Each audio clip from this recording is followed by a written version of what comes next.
जिले की हलचल। आकाशवाणी लखनऊ से प्रस्तुत है जिले की हलचल। आज सुनिए महोबा और सीतापुर जिलों की हलचल। पहले सुनते हैं महोबा जिले की हलचल। आलेख और स्वर है अमित श्रोतिये का। प्रधानमंत्री किसान सम्मान निधि की किस्त नई व्यवस्था के तहत किसानों को उपलब्ध कराई जाएगी। इसके तहत सरकार ने फार्मर रजिस्ट्री को अनिवार्य कर दिया है।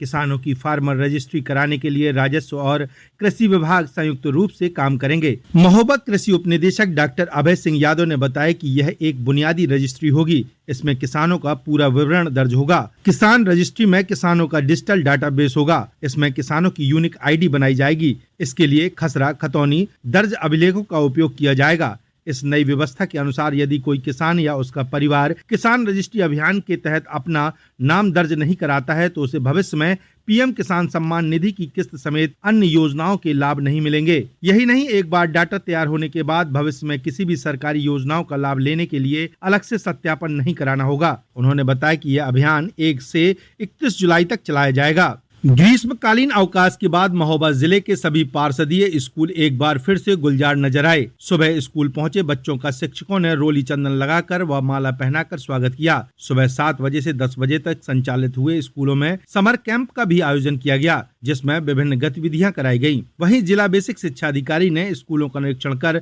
बच्चों की उपस्थिति देखी और उन्हें माला पहनाकर स्कूल आने के लिए प्रेरित किया। जिला बेसिक शिक्षा अधिकारी अजय कुमार मिश्रा ने बताया कि जिले के सभी विद्यालय खुल गए हैं। सभी विद्यालयों में स्वच्छता का विशेष ध्यान दिया गया है। कोशिश की गई है कि इस बार स्कूलों में छात्रों की उपस्थिति बढ़ाई जाए। महोबा जिले में स्वास्थ्य सेवाओं की हकीकत को धरातल पर परखने के लिए राष्ट्रीय स्वास्थ्य मिशन की 3 सदस्यीय टीम ने जिला अस्पताल के साथ महिला अस्पताल और नागरिकीय स्वास्थ्य केंद्रों का निरीक्षण कर वार्ड में भर्ती मरीजों से स्वास्थ्य सेवाओं को लेकर फीडबैक लिया। टीम ने 3 दिनों तक आइल के विभिन्न स्वास्थ्य केंद्रों का निरीक्षण कर रिपोर्ट तैयार कर शासन को भेज दी है। राष्ट्रीय स्वास्थ्य मिशन के GMNCD डॉक्टर लक्ष्मण सिंह के नेतृत्व में टीम में मातृ स्वास्थ्य राज्य स्तरीय कोऑर्डिनेटर डॉक्टर विशंभर दयाल और अखिलेश सिंह ने महिला अस्पताल में जननी सुरक्षा योजना सहित गर्भवती महिलाओं के टीकाकरण, प्रसूताओं को दी जाने वाली स्वास्थ्य सेवाओं की जानकारी हासिल की। ऑर्गेनिक इंडिया की पहल से प्रेरित होकर महोबा जिले के गाँव में पैदा होने वाली तुलसी अमेरिका, इजराइल, कनाडा आदि देशों में अपनी सुगंध फैला रही है। जिले के दादरी गांव निवासी किसान धुजपाल सिंह ने परंपरागत खेती के साथ तुलसी की खेती कर अच्छा मुनाफा कमा रहे हैं। किसान धुजपाल ने बताया कि विश्व प्रसिद्ध टाटा कंपनी उनकी तुलसी खरीद रही है, जिसका मूल्य उन्हें 11,300 रुपए प्रति कुंतल की दर से मिल रहा है। उन्होंने बताया कि 1 एकड़ में करीब 1 लाख रुपए की लागत आती है और मुनाफा 3 से 4 लाख हो जाता है। तुलसी की बेहतर पैदावार के चलते आज उनसे प्रेरणा लेकर आसपास के गाँवों के किसान भी औषधीय खेती करने लगे हैं। अब दादरी के साथ घटेरा, इटौरा, किलहुआ सहित कई गाँव के किसान तुलसी की खेती कर अच्छा मुनाफा कमा रहे हैं। करीब 30 परिवार अब तक इसकी खेती से बेहतर मुनाफा कमा रहे हैं। यहाँ की तुलसी अमेरिका, इजराइल, कनाडा सहित कई देशों में कंपनी भेजती है। उत्तर प्रदेश के राज्य पक्षी कहे जाने वाले सारस को महोबा जिले की आबो हवा पसंद आने लगी है। जिले के 4 वन रेंजों में एक साल में इनकी संख्या दोगुनी हो गई है। पिछले साल जहाँ ग्रीष्मकाल गणना में जिले में 9 सारस के जोड़े देखे गए थे, वहीं अब इनकी संख्या बढ़कर 18 पहुंच गई है। प्रभागीय वनाधिकारी नरेंद्र सिंह ने बताया कि जिले में सारस को अनुकूल वातावरण मिल रहा है। उनके संरक्षण को लेकर लोगों को जागरूक किया जा रहा है। प्रभागीय वनाधिकारी नरेंद्र सिंह ने बताया कि इसके संरक्षण के लिए पूरे प्रदेश में बड़े व्यापक तरीके से वन विभाग कार्रवाई कर रहा है। इस बार 18 सारस के जोड़े महोबा में पाए गए हैं, लेकिन अब इसमें संरक्षण के कारण वृद्धि हो रही है। स्थानीय लोगों को जागरूक किया जा रहा है, वन विभाग सक्रिय है। निश्चित रूप से अगले आने वाले वर्षों में सारस की गणना में यहाँ उनके प्रवास में अभूतपूर्व वृद्धि होगी। महोबा जिला अस्पताल के रक्त कोष भवन में ब्लड कंपोनेंट सेपरेशन यूनिट का शुभारंभ उद्यान मंत्री दिनेश प्रताप सिंह ने फीता काटकर किया।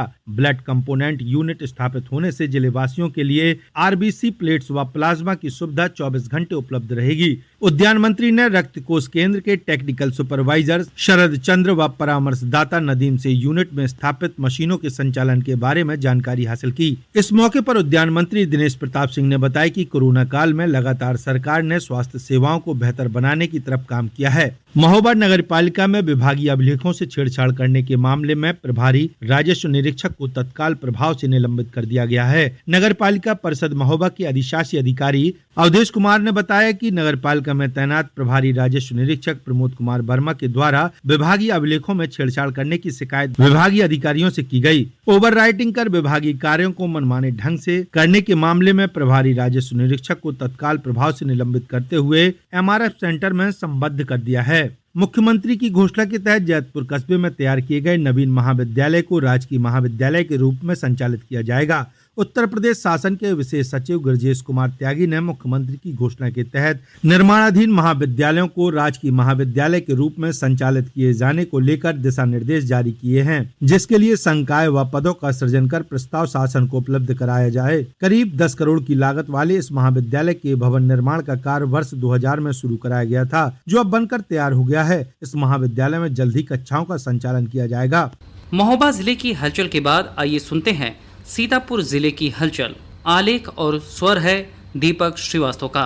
प्रधानमंत्री नरेंद्र मोदी द्वारा वाराणसी में आयोजित कार्यक्रम के दौरान किसानों को आर्थिक सहयोग प्रदान करने के उद्देश्य से प्रधानमंत्री किसान सम्मान निधि योजना की 17वीं किस्त के तहत 9 करोड़ 26 लाख किसानों को 20,000 करोड़ रुपए की राशि का अंतरण 18 जून को किया गया। इसके साथ ही कृषि क्षेत्र विस्तार कार्यक्रम के रूप में कृषि सखियों का प्रमाणीकरण कार्यक्रम का भी आयोजन किया गया। इन कार्यक्रमों का उद्देश्य किसानों की आर्थिक स्थिति में सुधार लाना एवं कृषि सखियों के माध्यम से कृषि क्षेत्र में नवाचार और विकास प्रभावित करना है। उक्त कार्यक्रम का सजीव प्रसारण कृषि विज्ञान केंद्र कटिया में किया गया, जहां भारत सरकार के केंद्रीय राज्य मंत्री पशुपालन एवं डेयरी मत्स्य पंचायती राज प्रोफेसर SP सिंह बघेल एवं केंद्रीय संचार मंत्री भारत सरकार एवं चेयरमैन कृषि विज्ञान केंद्र केंद्रीय डॉक्टर संजय सिंह सहित अन्य किसानों, अधिकारियों एवं सामान्य नागरिकों ने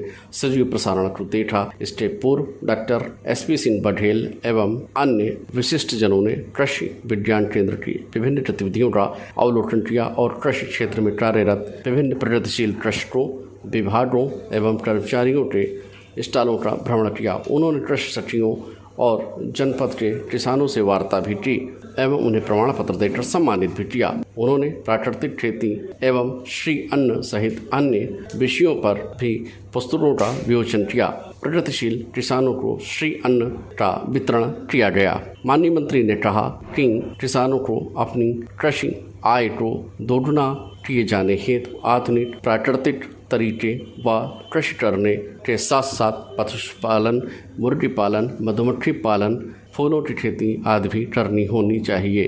प्रोफेसर बघेल ने सभी किसानों को प्रेरित करते हुए कहा कि अपने बच्चों को बेहतर शिक्षा दिए जाने हेतु प्रेरित करने का पहल करें। उन्होंने कहा कि गणित एवं अंग्रेजी की शिक्षा हेतु विशेष ध्यान दिया जाए। बच्चों की शिक्षा में किए गए निवेश को सबसे बेहतर निवेश बताते हुए माननीय मंत्री जी ने कहा कि जो माता पिता अपने बच्चों को बेहतर शिक्षा नहीं देते वह बच्चों के लिए शत्रु के समान हैं। इस क्रम में सीतापुर के जिला अस्पताल में मरीजों की भारी भीड़ उमड़ रही है। वहीं संचारी रोगों पर नियंत्रण के लिए स्वास्थ्य विभाग द्वारा संचारी रोग नियंत्रण अभियान भी चलाया जा रहा है। उत्तर प्रदेश के स्वास्थ्य विभाग संचारी रोग नियंत्रण के लिए लगातार प्रयासरत है। इसी क्रम में 1 जुलाई से 31 जुलाई तक संचारी रोग नियंत्रण अभियान भी चलाया जा रहा है। इसके तहत स्वास्थ्य विभाग द्वारा लोगों को जागरूक करने के साथ ही ग्राम स्तर पर शिविर लगाकर दवाएं वितरित की जा रही हैं और निःशुल्क परामर्श के साथ साथ परीक्षण भी किया जा रहा है, जिसमें 15 जुलाई से दस्तक अभियान को भी संचालित किया जाएगा, जिसके तहत स्वास्थ्य कार्यकर्ता घर घर जाकर लोगों को उनके स्वास्थ्य के बारे में जानकारी देंगे, जिसमें विभिन्न विभागों द्वारा जन जागरूकता अभियान गली मोहल्लों में किया जा रहा है, जिसमें आशा एवं आंगनबाड़ी द्वारा घर घर जाकर विभिन्न प्रकार की बीमारियां जैसे खांसी, बुखार, जुकाम, malaria, dengue, chikungunya, scrub typhus आदि बीमारियों की जानकारी देकर अपने घर में साफ सफाई के लिए भी बताया जा रहा है।